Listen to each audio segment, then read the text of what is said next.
महालक्ष्मीश्च विद्महे सर्वशक्तिश्च धीमहि तन्नो माता प्रचोदयात्। ओम श्री गणेशाय नमः। ओम श्री गुरुवे नमः। भाग्य चैनल के सभी दर्शकों को जय माता दी। दर्शकों, मैं हूं पंडित दिनेश, आप देख रहे हैं भाग्य चैनल। आज का दिन आपका मंगलमय हो, मैं आपके लिए लेकर आया हूं अहोई अष्टमी का व्रत। यह व्रत क्यों किया जाता है, हमें क्यों करना चाहिए, स्त्रियों को इसके करने से क्या पुण्य प्राप्त होता है, किस प्रकार करना चाहिए और उस व्रत की कथा महात्म्य क्या है, ये सब मैं आपको बताने वाला हूं। आप बड़े ध्यान से सुने।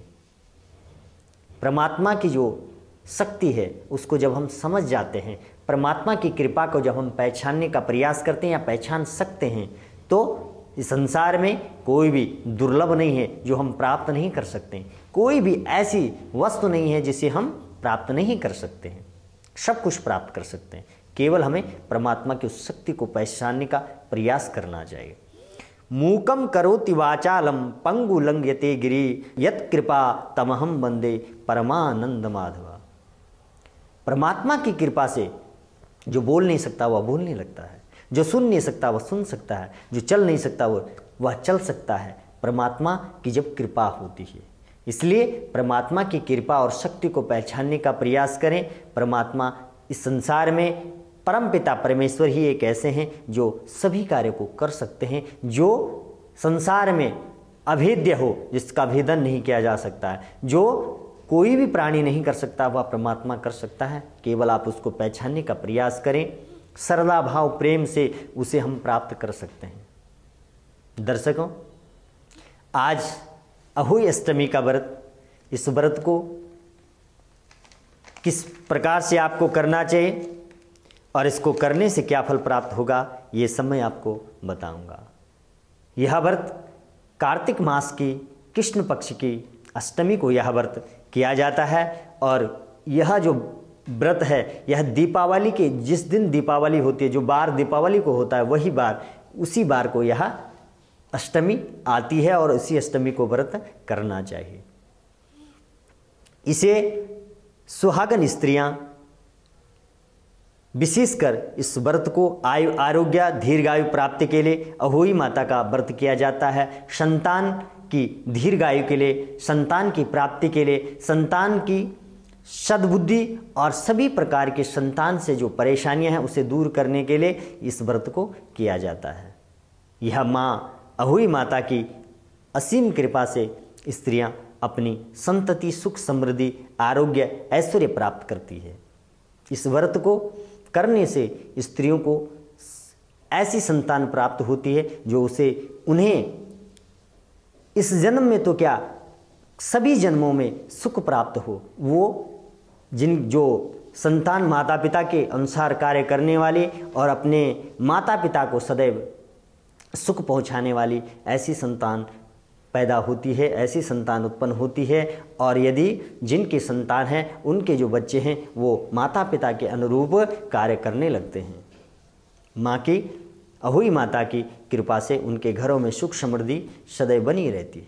अहोई माता का जो चित्र है उसे आप सामने रख करके एक लोटा जल भर करके सूर्य अस्त के बाद अर्थात तारे जब आकाश में निकल आएं, अहोई माता की पूजा गंध अक्षत धूप दीप से करें और पहले पृथ्वी को पवित्र करके चौक पूरा कर एक लोटा जल भर करके एक प्लेट पर कलश की भांति रखकर पूजा करें। अहोई माता का पूजन करके माताएं कहानी सुनिए और इस कथा का श्रवण करें। इस कथा हाथ को खाली न रखें, 7 गेहूं के दाने हाथ में रख करके कथा का श्रवण करें।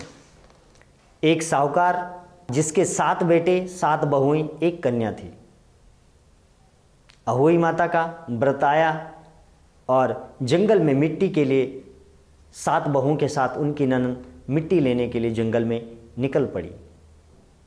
मिट्टी खोदते हुए उनके जो हाथ से उस कन्या के, जो साहूकार की कन्या थी, उसके हाथ से श्याऊ के जो बच्चे थे उसका एक की मृत्यु हो गई, खोदते हुए मिट्टी खुदान करते हुए। जब वह खून से सना हुआ जब उसने देखा, स्याऊ माता ने अपने बच्चे को मृत पड़ा हुआ देखा, सोया हुआ नींद में, तो उस स्याऊ माता ने, जो सेई हुए स्याऊ जो माता है उसने क्या किया, उसको, उस जो बालिका थी, साहूकार की कन्या थी, उसे श्राप दे दिया। उसे कहा मैं तेरी कोख बांध दूंगा, क्योंकि तूने मेरे बालक के प्राण लिए हैं, इसलिए मैं तेरी कोख बांध दूं कि बच्चा ही ना हो, तुम्हारी संतान ही ना हो। तो जो ननन थी, साहूकार की जो कन्या, उसने अपनी बहू से आग्रह किया आप मेरी जगह कोख बंधवा ले, तो कोई भी तैयार नहीं हुआ, सबने मना कर दिया, हम नहीं बंधवाएंगे। लेकिन जो सबसे छोटी बहू थी साहूकार की, वह मान गई, उसने कुछ विचार किया और अपनी ननद के स्थान पर अपनी कोख बंधवा दी। उसकी क्या होता था, जब बच्चे होते थे तो 7 दिन बाद बच्चे की मृत्यु हो जाती थी। ऐसा बहुत समय हुआ, वह परेशान हो गई, दुखी, क्योंकि उसकी कोई संतान ही नहीं हो पा रही थी, संतान ही नहीं बच रही थी। इसलिए उसने एक दिन किसी योग्य ब्राह्मण के पास जा करके उनसे पूछा, इसका कारण बताएं, इसका उपाय समाधान बताएं हमें। मेरी जो संतान होती है वह 7 दिन बाद मृत हो जाती है, वह मर जाती है, इसका कोई कारण उपाय बताएं आप मुझे। तो ब्राह्मण ने कहा आप काली गाय की सेवा करें, उसकी सेवा करने से, गौ माता की सेवा करने से तुम्हें संतान की प्राप्ति, तुम्हारी जो संतान है वह दीर्घायु हो जाएगी, वह जीवित रहेगी उसकी कृपा से।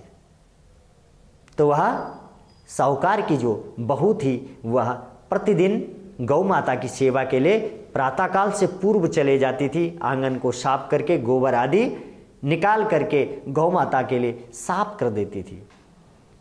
इस प्रकार से जब गौ माता ने कई दिनों तक देखा तो सोच विचार किया, मेरी सेवा आजकल कौन कर रहा है जो इतनी जल्दी आकर के सफाई कर जाता है। गौ माता उस दिन तड़के प्रातःकाल खड़ी उठी जब वह सफाई कर रही थी और पूछा, आप क्यों मेरी सेवा करते हो, किस उद्देश्य से मेरी सेवा करती हो, क्या चाहती हो, तुम्हारी क्या मनोकामना है, मुझसे कहो।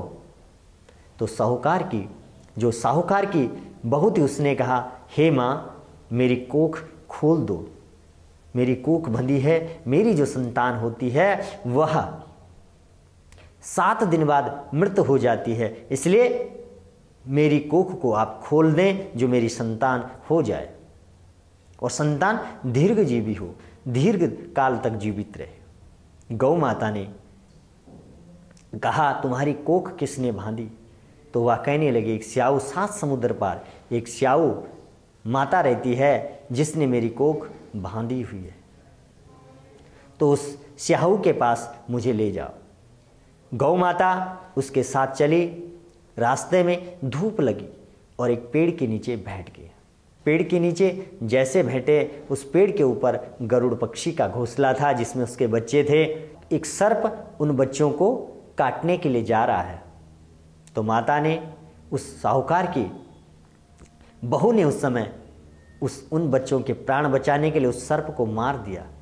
वह खून के छींटे जो उस पर लग गए पेड़ पर, उस जहाँ पर वो बच्चे थे, और वह सर्प उन्होंने पेड़ के नीचे दबा दिया। जब गरुड़ पक्षी आया तो उसने यह दृश्य देख करके वह क्रोधित हुआ। उसने कहा, इसने मेरे बच्चे के प्राण ले लिए, और वह चोंच मारने लगा। किस पर?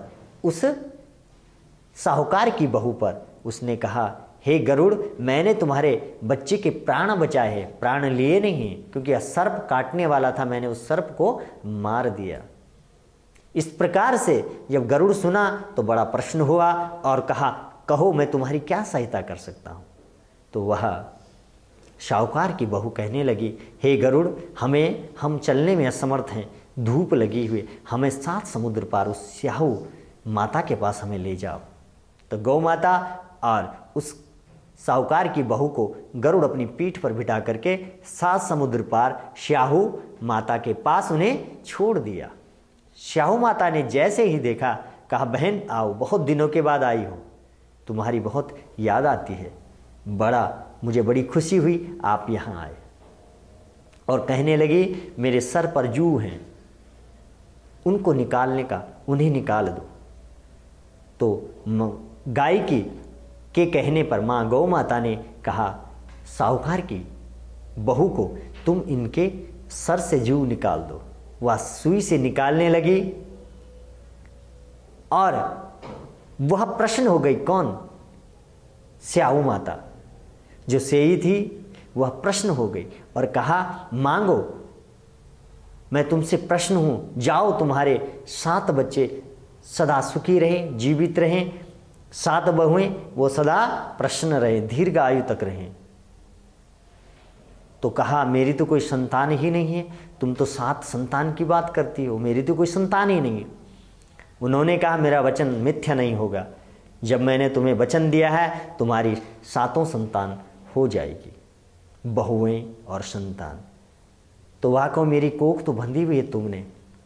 तो इस प्रकार से जब स्याऊ माता ने कहा तुमने तो मुझे छल लिया, धोखे में मेरे से कार्य करवा लिया है, चलो तुमने सच्चे मन भाव भक्ति से मेरी जो सेवा की है और सच्चे मन से तुम यहाँ आई हो, इसलिए मैं तुम्हारी कोख खोल देती हूँ।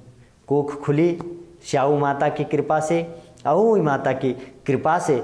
उसी प्रकार से इस संसार की समस्त स्त्रियाँ जो इस व्रत को करती हैं, इस व्रत का महात्म्य सुनती है, इस व्रत की कथा सुनती है, उनकी संतानें सदैव दीर्घ आयु तक, दीर्घ काल तक जीवित रहे, दीर्घ आयु प्राप्त हो, उनकी संतानें उनके अनुसार कार्य करने वाली हो, उनकी संतानें सदैव सुखी, ऐश्वर्य, दीर्घ आयु, सभी प्रकार से उनकी मनोकामनाएं अहोई माता की कृपा से पूर्ण हो। और जो भी स्त्रियां इस व्रत को करें सच्चे मन से, सभी प्रकार की मनोकामनाएं परमात्मा पूर्ण करते हैं। गौ माता की सेवा अवश्य करें, गौ माता के प्रति अपना भाव सदैव बनाए रखें। गौ माता ने जिस प्रकार से उस साहूकार की बहू का साथ दिया, उसी प्रकार से गौ माता के प्रति प्रेम भाव आप भी रखें। आप लोगों की सभी मनोकामनाएं गौ माता पूर्ण करेगी। दर्शकों, इस अहोई अष्टमी के व्रत की आप सभी लोगों को बहुत बहुत शुभकामनाएं। मैं परमात्मा से प्रार्थना करता हूँ, माँ अहोई अष्टमी से माँ से प्रार्थना करता हूँ, हे माँ तुम्हारे अनेक रूप हैं, किस रूप का हम व्याख्यान करें, किस रूप का वर्णन करें। इसलिए माँ, जो भी दर्शक मुझे सुन रहे हैं उन सब की मनोकामनाएं माँ भवानी जगदम्बा पूर्ण करेगी। और आप लोगों की यदि कोई कामना हो अपने मन में रखें, अहोई माता उस कामना को पूर्ण कर देगी। ये वचन है हमारा आपसे। सदैव माँ आपके साथ रहेगी, सदैव आपकी कामनाओं की पूर्ति करती रहेगी। आप लोग देखते रहें भाग्य चैनल। फिर आपसे मिलेंगे, तब तक के लिए जय माता दी।